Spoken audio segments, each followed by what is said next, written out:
데이터 센터 매출이 1분기가 45억 달러 나왔었거든요. 근데 2분기 컨센서스가 한 80억 달러 정도 나오겠다. 근데 이거 너무 공격적인 거 아닌가라고 했는데 실제로는 103억 달러가 나왔어요. 그래서 굉장히 잘 나왔고 EPS, 그러니까 이제 주당 순이익이 원래 가이던스는 2달러 정도였거든요. 근데 실제로 2.7달러 나왔어요.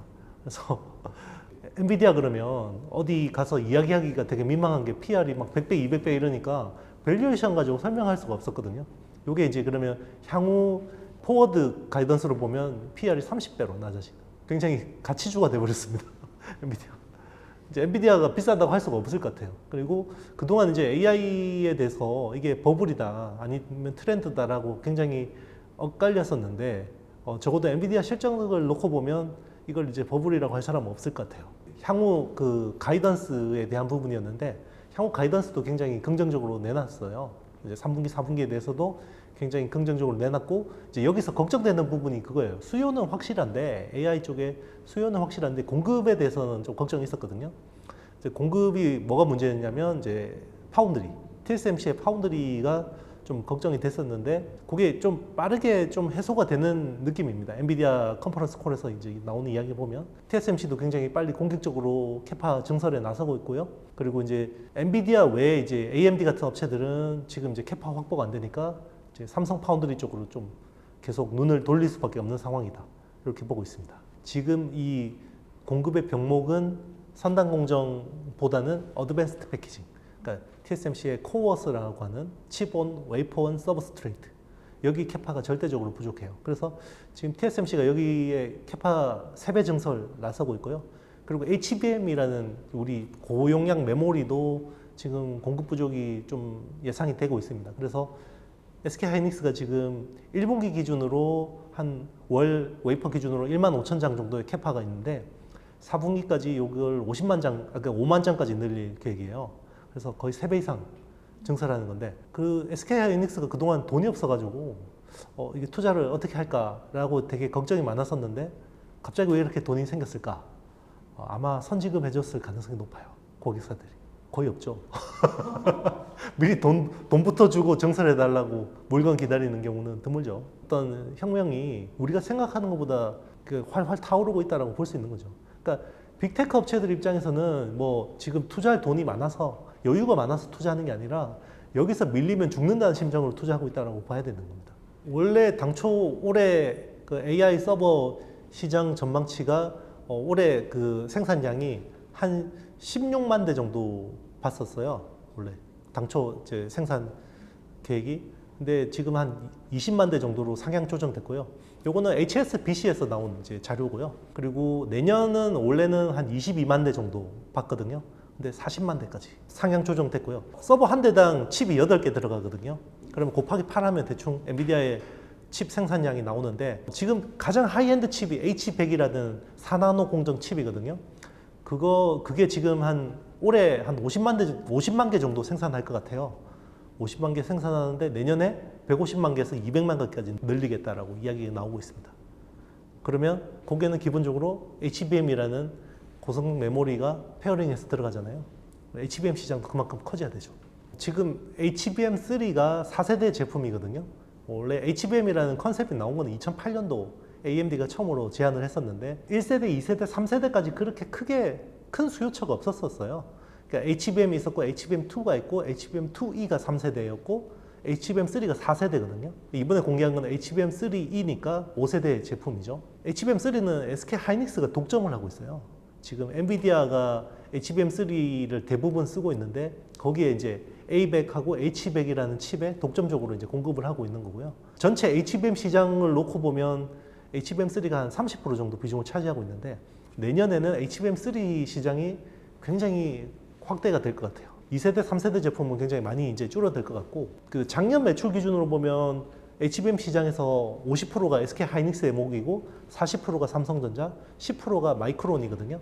근데 내년에는 아마 삼성전자고 SK하이닉스의 마켓쉐어가 95%가 넘어설 것 같아요. 대신에 마이크론은 5% 이하로 쪼그라들 가능성이 높고요. 그거는 이제 마이크론은 HBM 쪽으로 거의 준비가 안 돼 있는 상황이었고요. 그리고 이제 삼성전자 같은 경우도 HBM 팀을 해체를 했었어요. 몇 년 전에. 이게 시장이 안 열리니까 팀을 해체해 버렸는데 SK하이닉스는 이제 미련하게 열심히 하다 보니까 이게 얻어 걸린 거죠. 그 HBM3E 같은 경우는 이제 그러면 HBM3보다 뭐가 좋아지냐면 일단 용량이 70%가 늘어나요. 지금 A100이나 H100에 들어가는 HBM 용량이 한 80GB 정도 되거든요. 최대치가. 이번에 나온 거는 144GB 정도의 용량으로 늘어났고요. 그리고 이제 그 밴드위스라고 하죠. 속도. 이제 전송 속도가 1.5배가 늘어납니다. 그러니까 50%가 개선되는 거죠.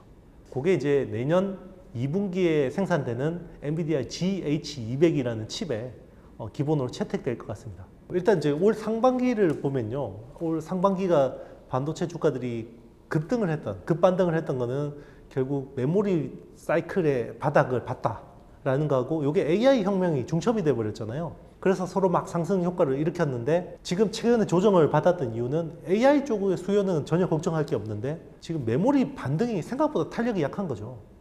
그래서 탄력이 왜 약한가 봤더니 중국 쪽이나 뭐 이런 쪽에서 수요가 생각보다 지지부진한 거죠.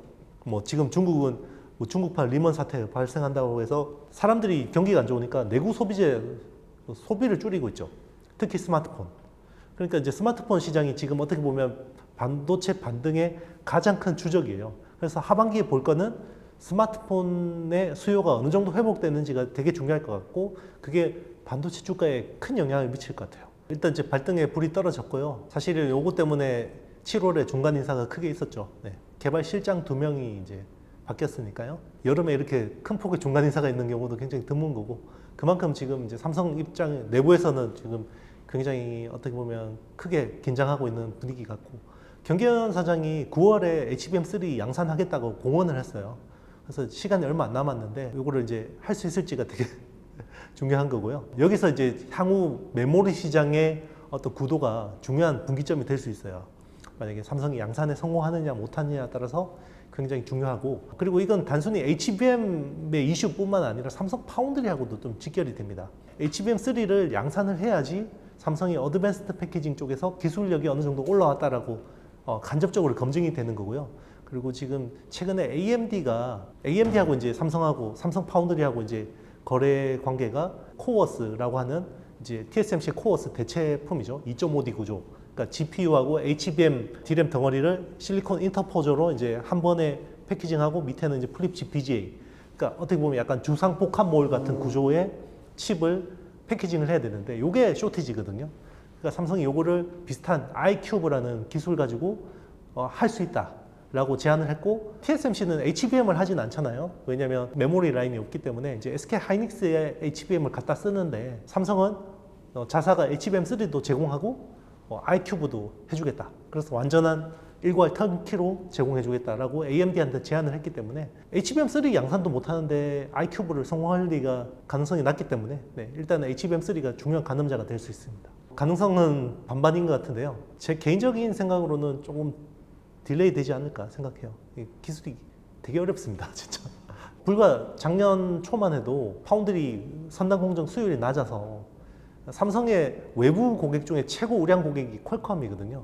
퀄컴이 그때 TSMC로 다 팹을 빼버렸잖아요. 그런 이슈도 있었는데 그때 막 수율이 35% 나와가지고 문제가 됐는데 최근에는 이제 수율이 많이 올라왔고 4나노, 5나노 수율이 거의 TSMC만큼 올라왔고 3나노가 지금 어떻게 보면 한판 뒤집기를 위한 중요한 기술이거든요. TSMC는 핀팻 기술이 너무 뛰어나요. 그러니까 트랜지스터가 이제 물고기 지느러미처럼 생긴 핀팻이라는 구조를 쓰는데 여기서는 세계 탑이거든요. TSMC가. 그래서 삼성이 핀팻 기술로는 도저히 뒤집을 수 없을 것 같으니까 3나노부터는 게이트 올 어라운드라는 4차원 기술을 이제 적용을 해요. 그래서 작년 하반기부터 양산하고 있는데 중요한 거는 요거는 이제 모바일 AP 같은 프로세서 생산을 하는 게 아니라 중국 팹리스 업체가 의뢰한 비트코인 채굴칩이거든요. 그러니까 비트코인 채굴칩은 프로세서에 비해서 굉장히 좀 단순해요, 설계가. 그렇기 때문에 좀 만들기 용이한 부분이 있는데 TSMC 3나노 공정 수율이 되게 잘 안 나오는 것 같아요. 지금 대만 외신이나 이런 것들 보면 수율이 55% 정도 나오고 있다고 하는데 삼성은 지금 60%까지 올라왔다고 하니까 일단 뭐 시온 칩이긴 하지만 어쨌든 공정 수율은 좀 잘 잡고 있는 것 같고 그래서 최근에 퀄컴의 스냅드래곤 8 4세대 제품을 삼성전자 3나노 게이트 올라운드 공정으로 만들겠다. 수주를 받았다. 이런 이제 뉴스가 나왔고요. 이게 이제 되게 중요한 거죠. 실제로 만약에 그게 확인이 된다 그러면 삼성 파운드리가 정말 이제 TSMC를 위협할 정도로 선단 공정에서는 기술력이 올라왔다고 볼 수 있는 거죠. 일단 3나노 게이트 올라운드를 성공시키는 게 되게 제일 중요할 것 같고요. 이게 이제 첫 번째 과제고, 두 번째 과제는 어드밴스드 패키징. 지금 이제 삼성이 천안하고 온양에 패키징 라인 팹이 있어요. 근데 여기는 옛날 구형 라인들이겠죠. 메모리 쪽으로 하는 건데, 요걸 이제 다 설비를 드러내고 있습니다. 설비를 드러내서 이제 하나 마이크론 쪽에 양도를 하는 걸로 이야기가 나오고 있고, 그러면 여기 팹이 비잖아요. 여기를 이제 어드밴스드 패키징으로 채우겠다라는 거거든요. 그래서 이제 그 라인을 채워서 거기서 얼마나 잘 iCube라는 기술을 얼마나 잘 구현해내는지가 되게 중요할 것 같고요. 그러니까 요즘에는 사실은 선단 공정도 중요한 어떤 수주의 중요한 마케팅 포인트가 될 수 있는데, 이거보다 어떻게 보면 좀 더 중요한 게 지금은 어드밴스드 패키징. 그게 되게 중요해요. 결국 이제 칩들이 이제는 사람의 그 뇌를 모방을 하거든요. 인공지능이라고 하니까. 그러니까 인공지능이라는 거는 사실 사람의 뇌하고 제일 비슷할수록 제일 그게 효율적이거든요.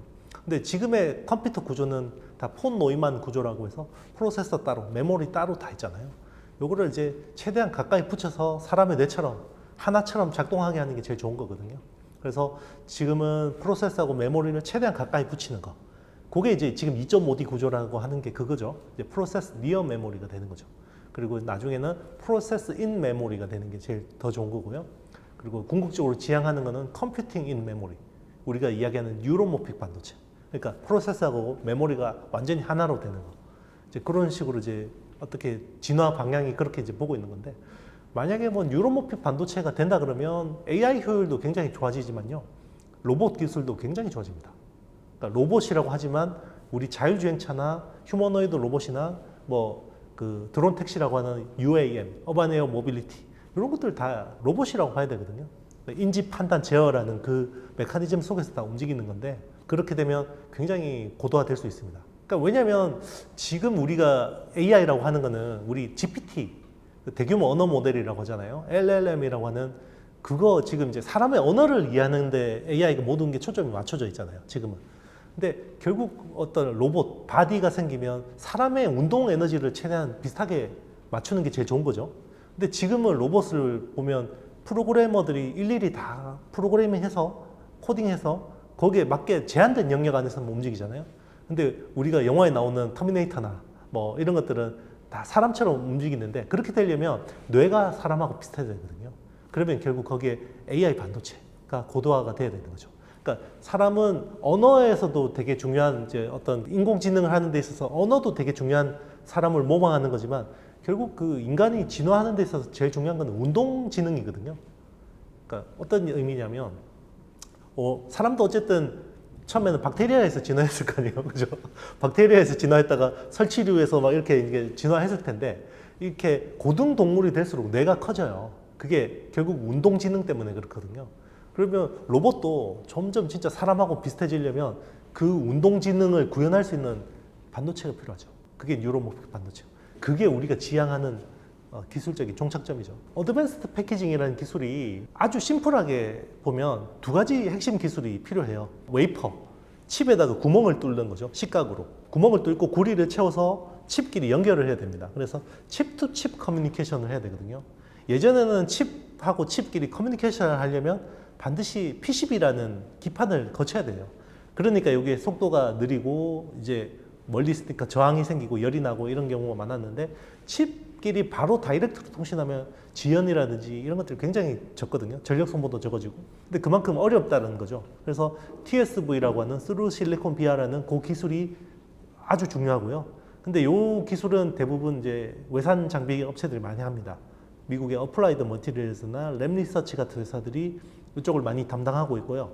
그리고 그거 못지않게 중요한 게 칩끼리 붙이는 것 기술이에요. 적층이라고 하죠.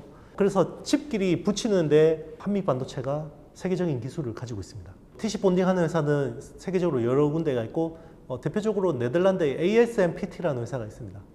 ASMPT라는 회사가 있는데, TC 본딩, 그러니까 어드밴스드 패키징용 TC 본딩만 놓고 보면 한미 반도체가 좀 더 앞서 있는 상황인 것 같습니다. 실제로 그 밸류에이션도 더 많이 받고 있고요. 왜 그러냐면 이게 저는 한미반도체 회사 탐방 가서 되게 놀랐던 게 원래는 이제 공장을 다 안 보여줬는데 이제 저는 이제 한미반도체 아버지니까 옛날부터 좀 되게 회사를 어드밴스드 패키징 쪽에서 이만한 회사가 없다라고 생각해서 갔는데 저는 반도체 장비 회사 왔는데 무슨 쇠 깎는 걸 막 보여주더라고요. 쇠를 막 깎고 있더라고요. 그래서 어디 내가 중장비 회사를 잘못 왔나? 라고 생각을 했는데 이 알루미늄 덩어리를 이렇게 기중기 위에다가 이렇게 걸어놓고 엔지니어가 막 밑에서 쇠를 깎고 있더라고요. 그래서 저거 뭐냐라고 물어봤더니 이게 반도체라는 게 내진동성이 되게 중요하대요. 그러니까 진동을 핸들링하는 게 되게 중요한데 외주업체한테 아무리 맡겨봐야 그 성능이 안 나오더래요. 그래서 우리 회사에서 직접 쇠를 깎아서 쓰게 됐다. 나사 하나까지 다 깎아서 쓴대요. 그래서 외부 어떤 원가 조달 비율이 2%도 안 됩니다. 그래서 다 깎아서 쓰다 보니까 그게 요소 핵심 기술이 된 거고요. 그래서 그 한미 반도체의 어떤 정밀도가 거기서 나오는 거예요. 그러니까 이번에 TC 본딩 같은 경우에 원래 HBM3 쪽에 SK 하이닉스가 처음에 검토했던 거는 ASMPT를 가지고 연구 개발을 많이 했었어요. 근데 양산에 와서 뒤집어졌거든요. 왜 그러냐면 정밀도 부분에서는 ASMPT가 좀 더 앞서 있었어요. 근데 아주 미세하게 앞서 있었는데 한미 반도체의 장비는 생산성이 좋았던 거죠. 왜냐면 한미 반도체는 한 번에 두 개를 생산해요. 듀얼 척이라고 하는데요.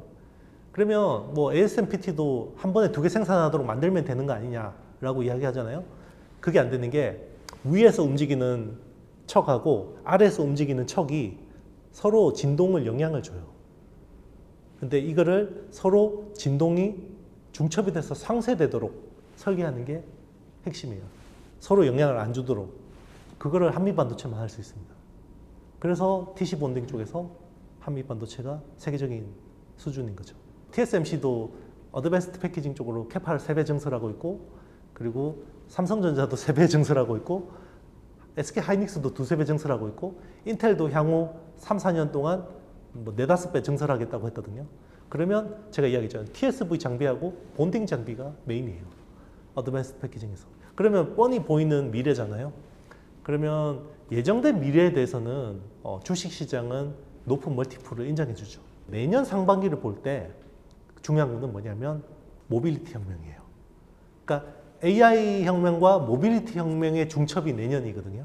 2025년부터 레벨 3 자율주행차가 나오잖아요. 그러면 관련된 부품이나 칩셋은 내년에 생산을 해야겠죠.